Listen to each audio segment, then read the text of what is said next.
अस्सलाम वालेकुम। आज हम पढ़ेंगे what is file processing system और what are the problems are face in traditional file system.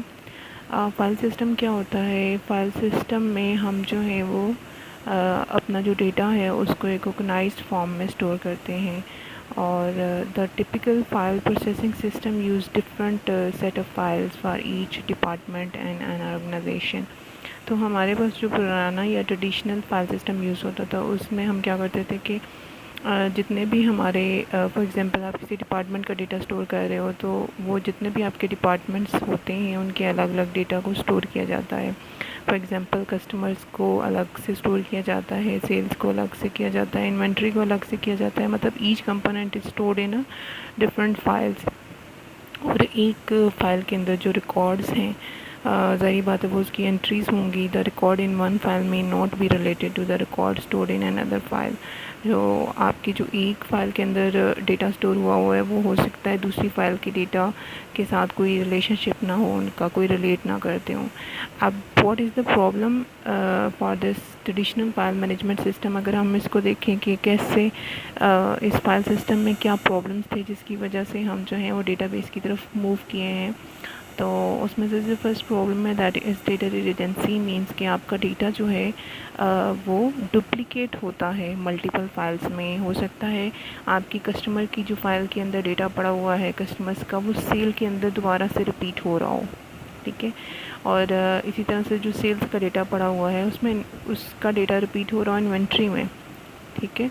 इसी तरह से जो सेल्स के अंदर डेटा है वो एम्प्लॉयज़ का डेटा उसके अंदर रिपीट हो रहा है। मींस के मल्टीपल जो डेटा है वो मल्टीपल फाइल्स के अंदर बार बार अपीयर होने के चांसेस ज़्यादा होते हैं ट्रेडिशनल फाइल सिस्टम में, which is called duplication of data and that is known as data redundancy.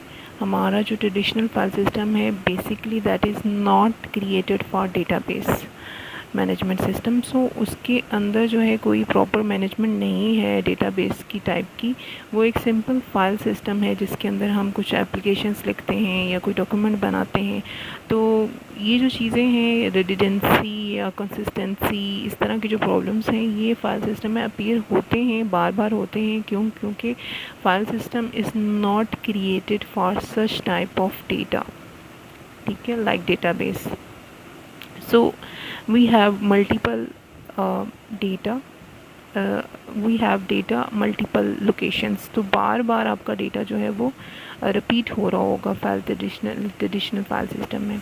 अब इसका प्रॉब्लम क्या होता है कि इसकी वजह से हमें जो है बार बार अगर आपने एक एंट्री अपडेट करनी है, सपोज़ आपके किसी जो है वो कस्टमर का आपने एड्रेस को जो है या कस्टमर की फ़ोन नंबर को, कॉन्टैक्ट नंबर को आपने अपडेट करना है, और अगर वो कस्टमर का जो डेटा है वो 2 से 3 से 4 फाइल्स के अंदर अपीयर हो रहा है, तो you have to update all 3 files and that is very difficult.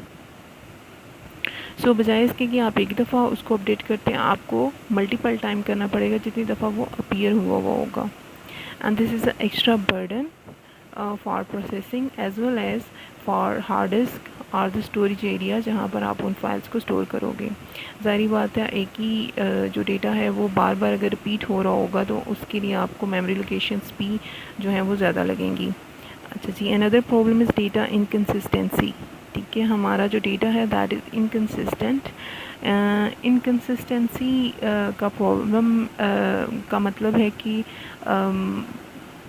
Data जो है वो हमारा मल्टीपल टाइम जब अपीयर होता है, ठीक है, तो हो सकता है देयर आर चांसेस कि वो जब आप अपडेट करें तो हो सकता है कि वो एक फ़ाइल में वैल्यू और हो, एक फ़ाइल में वैल्यू और हो सकता है कि आप कहीं अपडेट करना भूल जाएं।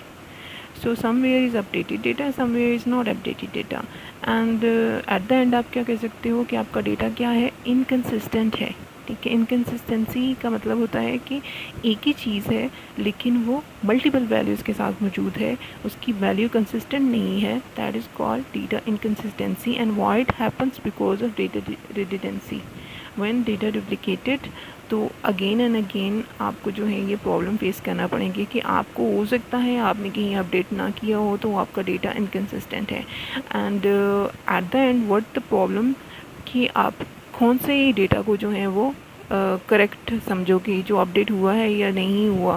This is the problem, this is a problem for retrieval of the data. जब आप डेटा रिट्रीव करोगे तो मल्टीपल वैल्यूज़ के साथ होगा, वो आपका एक प्रॉब्लम बन जाएगा. ठीक है, और यहाँ पर आपका डेटाबेस का भी, या आप कह सकते हो आपका जो आपने डेटा ऑर्गेनाइज़ किया हुआ है वो भी इसका फेलियर होगा, क्योंकि आपकी एक वैल्यू जो है जब आप उसको कॉल कर रहे हो तो उसकी मल्टीपल वैल्यूज़ आ रही हैं, और इसमें से कौन सी करेक्ट है और कौन सी रॉन्ग है इसका आप फैसला नहीं कर सकते. ठीक है, तो अल्टीमेटली आप कह सकते हो कि आपकी इनकन्सिस्टेंसी अपीयर हो जाती है डेटा में, और वो आपकी डेटाबेस के लिए या आपकी फाइल्स के लिए, आपकी डेटा के लिए सही नहीं होती है. ठीक है, प्रोग्राम डेटा डिपेंडेंसी, हमारा जो फाइल मैनेजमेंट सिस्टम है that is very much dependent upon the program, जिसके अंदर प्रोग्राम इन सॉफ्टवेयर, जिसके अंदर जो है आप चीज़ें सेव कर रहे हो. ठीक है, अगर आप नोट पैड के अंदर कर रहे हो, अगर आप वर्ड के अंदर कर रहे हो, तो वर्ड का जो सॉफ्टवेयर है उस पर डिपेंडेंट करेगा आपका डेटा. ठीक है, जो डेटा उसके अंदर स्टोर कर रहे हो उसके उस अरेंजमेंट के अकॉर्डिंग करोगे उसको.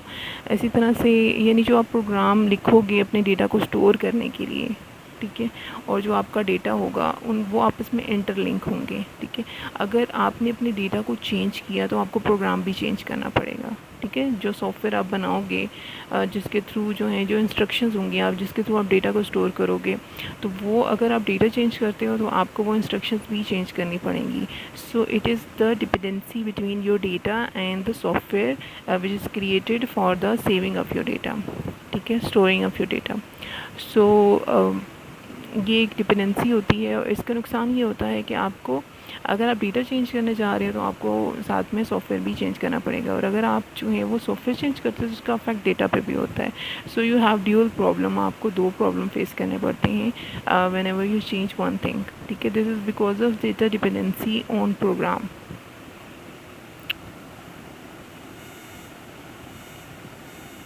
इंटेग्रिटी प्रॉब्लम है. इंटेग्रिटी एक्चुअली आपकी रिलायबिलिटी होती है, एक्यूरेसी ऑफ डेटा होती है. वही इनकन्सिस्टेंसी जब आपकी हैपन होती है डेटा के अंदर, फाइल्स के अंदर, due to the traditional file management system, जब इनकन्सिस्टेंसी आ जाती है आपकी डेटा के अंदर, तो फिर आपका जो डेटा है, ठीक है, जब वो इनकन्सिस्टेंसी की वजह से आपका डेटा रिलायबल नहीं रहता. रिलायबल का मतलब होता है ट्रस्टेबल. ठीक है, मुझे पता हो when ever I call the value, the updated last updated value I have recovered. लेकिन अगर इनकन्सिस्टेंसी होगी तो क्या होगा, मल्टीपल वैल्यूज़ आएंगी, और मैं फिर रिलायबिलिटी जो है वो मेरी ज़ीरो होगी, और मैं रिलायबल डेटा प्रोवाइड नहीं कर सकती. ठीक है, और इंटेग्रिटी भी यही चीज़ होती है. इंटेग्रिटी अचीव भी तभी होती है जब आपकी वैल्यू जो है या आपका जो डेटा होता है वो आपकी होल सिस्टम के अंदर सिर्फ एक ही दफ़ा अपीयर हो रहा हो. ठीक है, तभी आप इंटेग्रिटी अचीव कर सकते हो, एक्यूरेसी अचीव कर सकते हो, और रिलायबिलिटी अचीव कर सकते हो. सिक्योरिटी प्रॉब्लम्स, आपका ट्रेडिशनल फाइल मैनेजमेंट सिस्टम है उसके अंदर कोई सिक्योरिटी नहीं है.